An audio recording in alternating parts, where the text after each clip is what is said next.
Oh, hello, and welcome to today's Decay, celebrating births and beginnings of everything important since the dawn of time. I didn't want to do today. It's been a long day. It's been a long week. But I realized I hadn't done this, I guess, before. Like, I've been doing this for years for some reason. And sometimes I miss a day. And I just say, oh, I'll do it next year. Well, I missed this year 2 years. I missed this date 2 years in a row. I'm almost done with a whole year if you put the whole thing together, you know? So this way I don't have to wait till next year. Here we are doing it. Which, some people have asked me before, what are you doing? And what started off as like a COVID coping mechanism, I guess, which was based off of, I used to run a horror host spook show troupe, or I was part of it, whatever. We all ran together, I guess. Down to Coney Island. We all ran down to Coney Island to be there on time. And we used to conjure ghosts on stage and tell jokes and introduce monster movies and go on adventures. And all like somehow related to the movie we're going to show. Sawing off arms of audience members by calling them up on stage and doing horrendous acts, conjuring ghosts, having them run through the audience over their heads and leave droppings on them and things like that. And then, kind of combo platter, I got really into Zachary in general, and Zachary specifically his Disco Teens show in the mid-60s he did, where he horror hosted like a live rock and roll show on the East Coast here. So combining all my loves together, we took our horror host spook show characters from like the more Coney Island theater stage and brought them to the DJ and live band like Psychobilly Garage regular monthly night we were doing at Our Shrunken Head, where now we, the horror hosts, are doing a live rock and roll radio show as monsters at the venue and like introducing bands that way. So like here we are on like the radio being all sorts of ghouls and doing commercial breaks and all this stuff like that. And I don't know, whatever. It seemed to make sense at the time. And we made these calendars, which,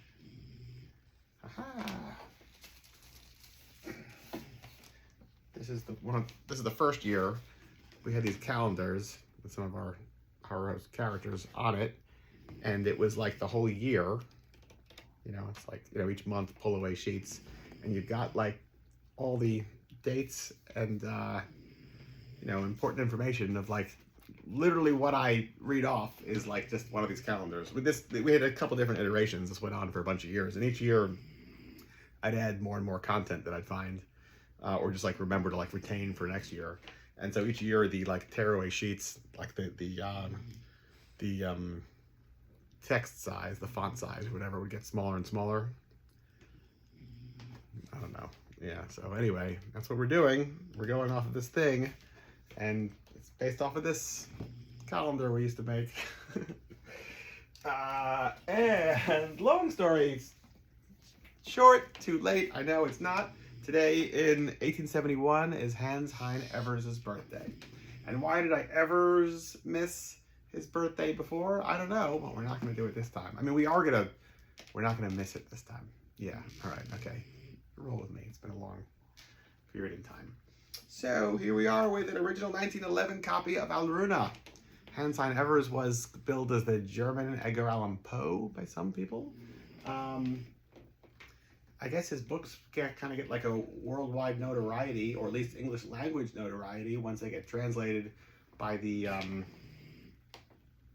going to say Gary Day, but I think it's the John Day Company here in New York, as well as being published in England, other places as well. But like, he was writing in German for a good deal of his life. Like, this is 1911. The translations don't come into play until like the late 20s and through the 30s, at which point he's like ostracized by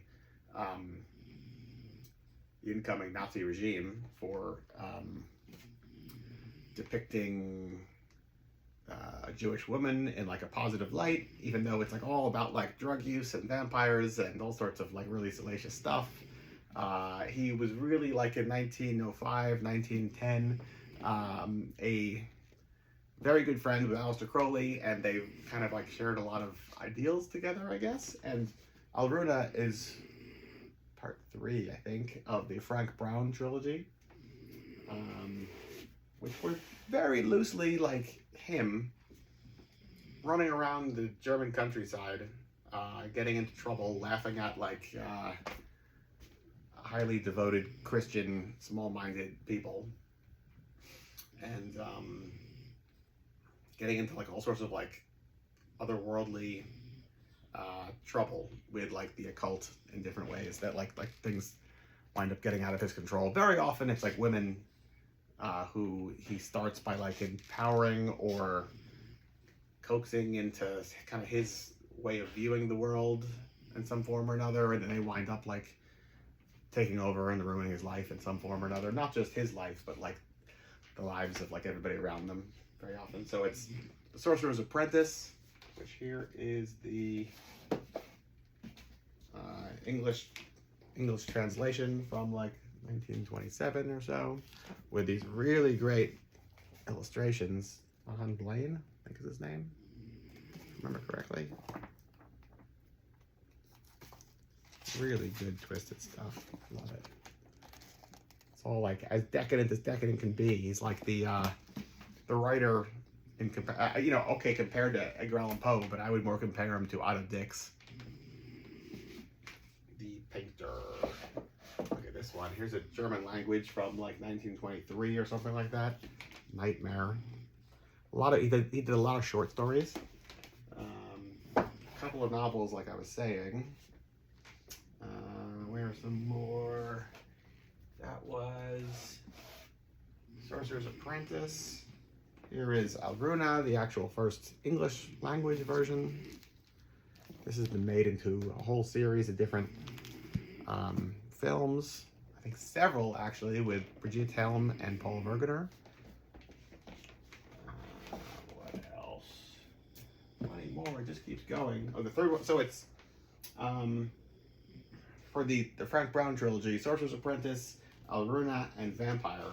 Vampire. Oh, look at this. Original dust jacket. Beautiful stuff. And really interesting take on vampires as a mythology as well. It's really just like drug use and bloodletting and things like that. Here's, oddly enough, The Vampire's Prey, the Great Britain alternate title for the same story. Came out the same year, 36-ish in English language. What else? This is super cool. He was involved really early on. This is like the first, before Weird Tales printed, talking about the English-German like language divide of, who's writing what, thinking what. Weird Tales isn't actually the first weird fiction magazine. It was actually something called The Orchid Garden, which here is the original 1919 whole first year run that Hans Heine Evers was involved with. It's got all sorts of great stuff, and it's really delicate, and I shouldn't be handling it like this. Look at this. Wild, right? Yeah. Carl Strobel. What is it? I got it right here. The guy that wrote Lemuria. Carl something Strobel was the main editor. His name's going to be all over here. What am I talking about? Right.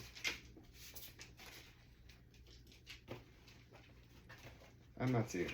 Karl Hans Strobel was the main editor who worked with Hans Heine Evers on a lot of these details. Really great stuff.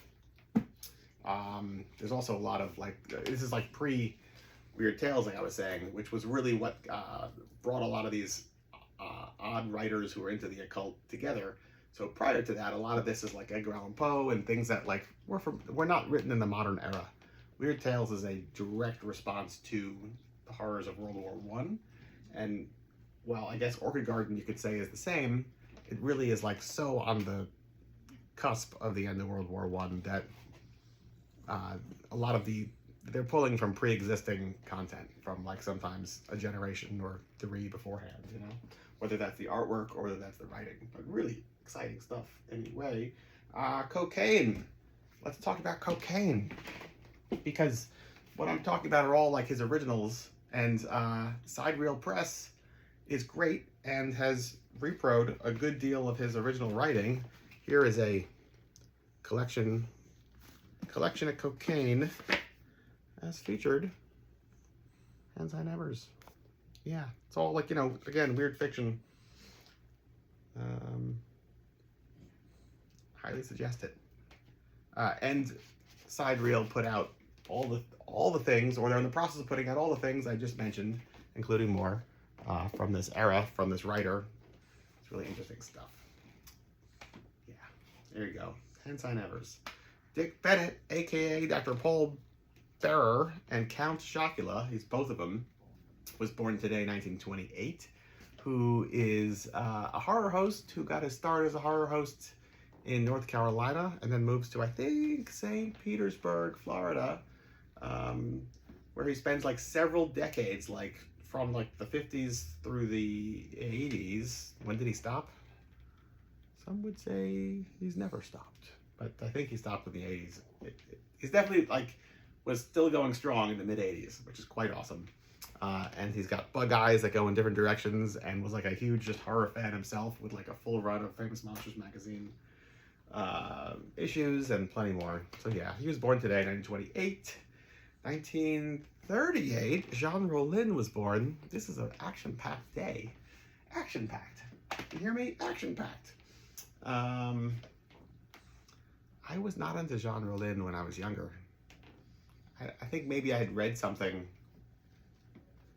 somewhere, I don't know, this was like lowbrow budget porn exploiting like vampire concepts for the sake of like trying to get people to buy the videos or you know, I guess take it to the movie depending on the year we're talking about. And decades later, I realized I was really wrong. Everything he's done is awesome. The man's a genius. I'd start with Fascination, but then like it just keeps going. Even like his more modern stuff. Some of the early ones like take place like there's like a car chase shootout with two gorgeous women dressed as clowns in either car that wind up, as almost all of his like classic movies do, he winds up like in like the French countryside in like a medieval castle, and then there's vampires and things, and like everything is always like just rotting medieval French castle and vampires and yeah, gorgeous women and blood, and whether these were like exploitative reasons to buy these movies in some form or another.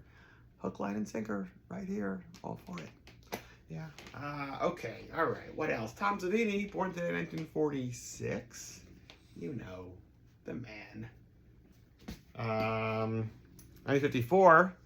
Two creatures that are larger than life. None other than Godzilla himself. The 1954 Japanese Godzilla premieres today.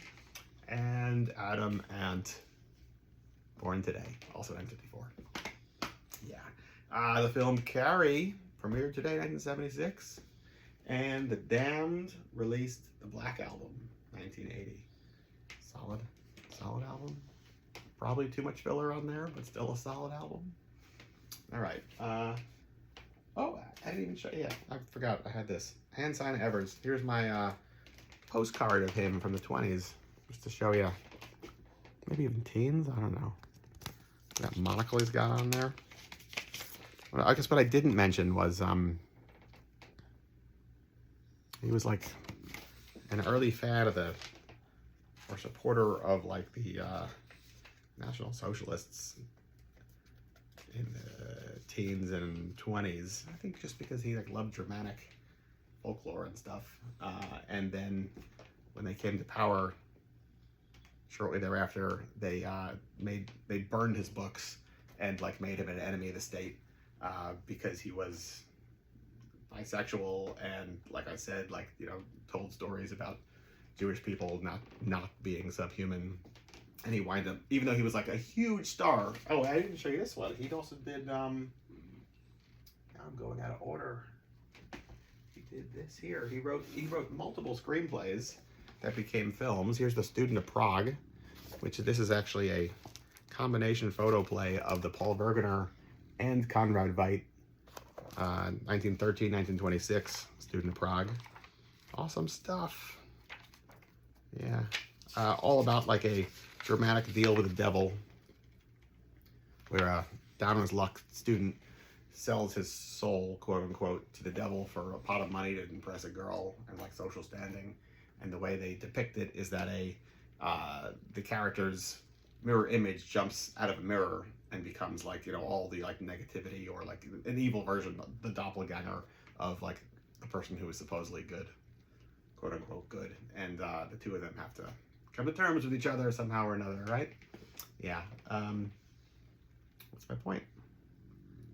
Handside Evers, huge star, dies penniless on the streets of Nazi Germany, and outcast and criminal.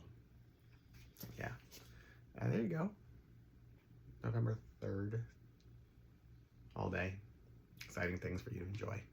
Today and every November 3rd until the dawn. End of time. I'm done. Good night. Till tomorrow.